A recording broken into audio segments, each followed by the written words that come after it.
All right, welcome to another episode of Courting Cinderellas, and today we're going to break down maybe the ultimate Cinderella in the regular season, FAU, the Conference USA regular season and tournament champs, and we're going to do it with Middle Tennessee State's Nick McDevitt. All right, Nick, here's a tough one. Who's their best player, and what's his game about? Well, I think they've got two great players in John L. Davis and Elijah Martin, two really strong backcourt players, both averaging about 13 points a game, and they're really three-level scorers. They can shoot it from behind the arc, got good mid-range game, can put the ball on the deck, and got bodies to finish at the rim. They were both voted all first-team all-conference by the coaches, so they're both really good players. You look at what they did against UAB this year. John L. Davis scored 36 points against them earlier in the season. Then the championship game, Elijah Martin scores 30 against UAB. So they've got guys that could really go off. But I just think that John L. Davis is a guy that just brings so much to the table. He's such a good guard that can do so many things. And I think those are the kind of players that you've got to have heading into the NCAA tournament. All right, who or what is the X factor for them? Well, I think it's the ability to rebound the ball. You know, they can shoot it so well. You know, I think that's their biggest strength. They share the ball. They shoot it tremendously well. They've got like 7 guys that shoot it between 33 and 41% from the floor. You just got to assume that outside of their fives, the guy out there with the ball can shoot it. They spread it around really well. They've got 5 guys that average between 9 and 13.5 points a game. Their 2 point guards, Brian Greenlee and Nick Boyd, have a 2.5 to 1 assist to turnover ratio. So they just really spread it around, but they're not really big 1 through 4. You know, at the 5 spot, Golden is really big at 7'1".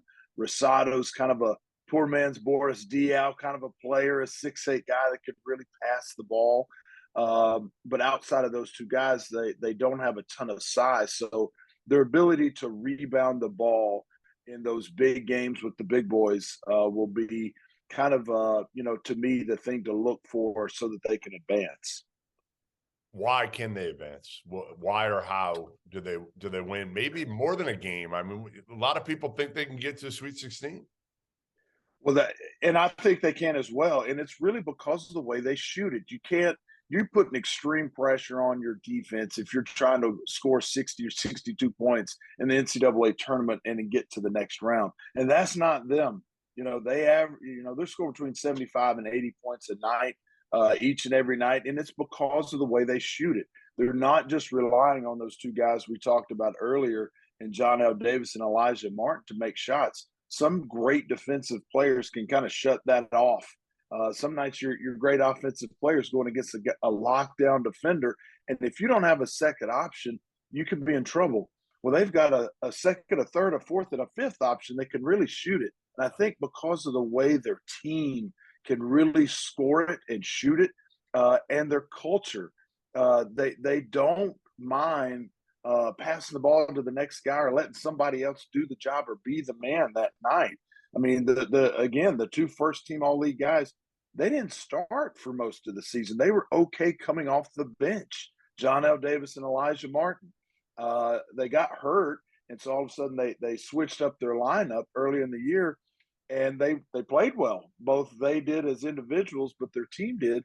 And so they just stayed that way. And not too many teams have their leading scores okay with coming off the bench. And I just think that speaks to who they are as a team, the job that Dustin and his staff has done as a program. And I think because of that, they're just such team-oriented guys that they got a chance to advance.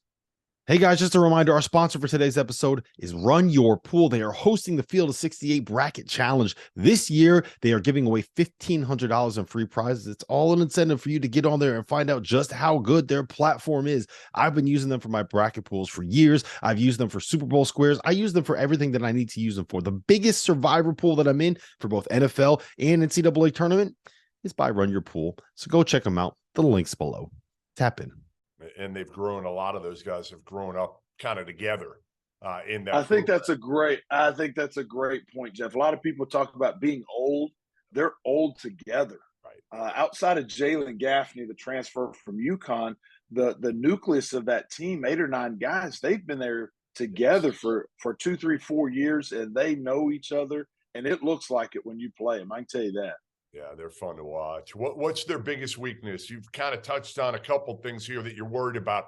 What's the biggest thing you're worried about with them going into the NCAA tournament? Well, I think if you looked at them just on paper, you would say they're just not real big with 4 of the 5 guys that are out on the floor. But it hasn't burned them this year. It hasn't hurt them. They're one of the better rebounding teams in our league. But if you look at the 3 and the 4 spots as it relates to the traditional P5 teams, they're a little smaller. And so they're susceptible to having length bother them with their shots and length bother them on the glass. But I will say this, where they may be a little small in height, man, those guys got some big hearts. They're one of I said again, they're one of the better defensive rebounding teams, overall rebounding teams in our league, and they just they're connected. They just are. They're not relying on Golden or Rosado to get rebounds. They crash in there, and they're a great basketball team. They really are. They deserve the attention they're getting. Dusty May deserves the attention he's getting. He's a great guy and a great coach. I think you should be his AD or his agent selling Dusty. But no, well, you're I'll right. tell you like, this. He's done such a good job, and again, done it the right way at a place where it's not easy to do it. That's the other thing. I mean, people think FAU, they think the beach, but the facilities, the resources, those are towards the bottom of the league, and he's just done a terrific job this year. And not just this year. I think this year's the culmination of the job that those guys, he and his staff, have been doing for the last several years. Continue to grow that program, and now it's just you're reaping the rewards of all the work that they put in over the last several years, and they deserve it. He's a great person, a great coach. He's done it the right way with the right kind of players. And you said it. You don't think of FAU as being a traditional power, but they do have a really good program. We played one of our best games of the year last year, and beat them at their place. And it took that again this year when we were fortunate enough to beat them in Murfreesboro. But man, you have to play really well and be really connected on defense in order to beat them, because you make mistakes and they don't on offense. They knock it down. You don't watch them very often and think, man, that's a bad shot, or that was a bad turnover. What was he thinking? They just play solid team ball. When they're open, they shoot it. And when they're not, they pass it. And each guy that's out there does it. And when they're open, they make them. That's great. All right. Well, listen, great breakdown from Middle Tennessee State's Nick McDevitt on FAU, the only really one bid at-large team in the field this year.